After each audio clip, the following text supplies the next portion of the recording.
Hey everyone, Mac is back. Today we're going to continue with the Commander series in Lareo, Jamie, and Andrea. So let's get right to it. And the first commander we'll start with is Jamie Lannister. And as for the rebel leaders, he is actually pretty good. You're going to use him, his base attack being 7,200. You don't really worry. He's not going to tank. He's just going to be in the background. You can use him. I typically don't use him because I have other spear commanders that are a little more powerful than he is. But he's definitely can be useful in against the cav commanders for the rebel leaders. You can see his ability here. He deals 5,200 damage plus extra damage equal to 10% of the target health. This damage cannot exceed Jamie's prowess. So that's a nice little piece there too, the 10% of the target's health. And then he has a couple other abilities down here we'll get into a little bit later. When it comes to the army, he has a 30% for the spear defense and the spear 30% for spear health, and he has a total attack commander of 15% once he is completely to gold. So he is really good for a spear frontline because it'll give you the total attack and then the health and defense. So you definitely want to consider him for that. When it comes to his awakening, he has his hidden abilities is the same as what he has in his regular specialization, which is the spear, health, and defense plus that total attack. So it just further basically increases his ability to be a frontline spear commander, frontline for spear formations. And then we're looking at his ability. I talked about this before in some previous videos, that how the synergy works with him and other commanders as well. So when allied lineups receive healing, so if you have any other commanders that heal in battle, then with their abilities, then he's going to basically proc Jamie here. So if you have someone like we talked about, I think it was Enzo and like Lats, they have this healing ability of 1%.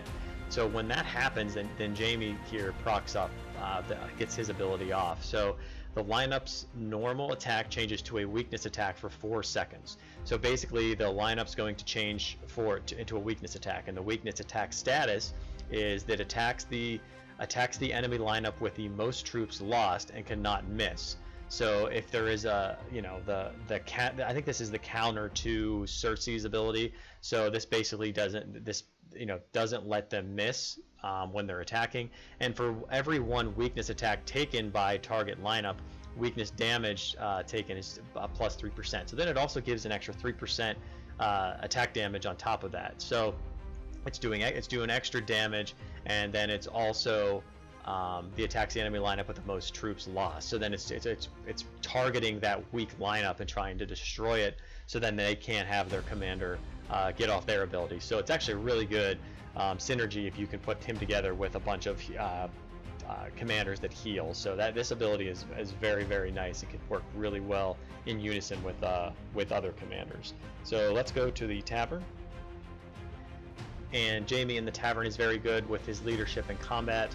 He does take weapons, and there are other commanders that take weapons as well. There are a lot of them that you're going to want to use, but he's one of the main ones that you're going to want to increase as high as you can. You see, I already have him maxed at the purple quality. So once I get him to gold quality, I will use, since he's one of the lower commanders that I have here, I'll increase him as quickly as I can to try to get more of his combat rate and leadership. When it comes to the training grounds, he's really not that good. I don't think I've ever used him in the training grounds. His health is kind of mediocre. You're probably not going to put him in a front line. His defense is 57, which is kind of average in that respect as well. So he just doesn't do enough damage or have a specific skill here that's going to make him stand out from the rest of the other commanders that you have. And we talked about the payback skill here, which is kind of okay. It does that, can do a little extra damage there, which is nice, like I said, and that's good for the rebel leaders, but probably not so good for the training grounds. His other ability here is, let's see here, each attack has a 50% chance of reducing the target's defense. So he's reducing the defense, which indirectly, causes more damage. So that's okay, kind of not that great. Gains 40 prowess at the start of battle. So actually his base attack is actually higher with that 40 prowess, and then adds 200 prowess. So his base attack is actually a lot more than that too. So so not too bad, these last two abilities of increasing his attack, but overall really not specifically too great with his skill set. And with Lareo next on the list, we will go to him. And for his rebel leaders, is not his ability here where it says deals. Let me see what he has. I think he's actually pretty good if I remember correctly. Yes, he is the commander that we got for the recruitment pass, and he is one that free to play especially are using. I've used this on my alt account, which is free to play, because he deals damage equal to enemies in a fan shaped area, but the thing that he has is it reduces heal effect by 44% and restores health. So he actually restores health, but then if you go down here further, every 3 attacks there's a 70% chance of dealing a heavy blow, and that does that, and if the target is a bowman, he does more damage there as well. And then go down further, when his health falls below 40%, so this is the one that I was talking about, he gains the following effect. Each attack takes away 277 of the enemy's attack for 90 seconds. So this basically is kind of like an Enzo in a sense, as he's just going to deal more damage because it's a reduction, but it's taking it away. But the way that it works, it seems to work that he's able to do a lot more damage the lower his health is when it gets below the 40% mark. So if you can get him below 40% and keep him alive, he'll do really well. And as you can see, his defense is already at over 12,000. So and he's base is, which is really good, but at the same time, you want him to get lower health. So the more you increase him in quality, the lower the effect will be. This fearless valor, but also his base attack is almost 6,400, which isn't too bad for being the tank there too. And you can see here he actually does a self-heal, so that's actually not too bad as well. So you can actually play with that a little bit when it comes to the rebel leaders. As for the army, he has infantry attack, enemy spear health reduction, and enemy army defense reduction. So those aren't too bad. I mean, maxes here is 10, 15, and 30. So if you have him as a infantry backline, I could see that being something that's pretty good that you want to do. But overall, without him being awakened yet, we really don't see him having too much even at gold, having too much of a value when it comes to the army, and obviously not awakened. But we'll go to the training grounds. And he has combat rate in the training grounds, so he's another commander you want to get to max as well. You can see I have him at 45, and it says what are the delicacies of the world. So that you would think delicacies might be might be desserts, but it's not. It's actually food. He takes food. It's kind of a little bit of a cryptic message there, but yeah, definitely give him as much food as you can and increase that combat rate.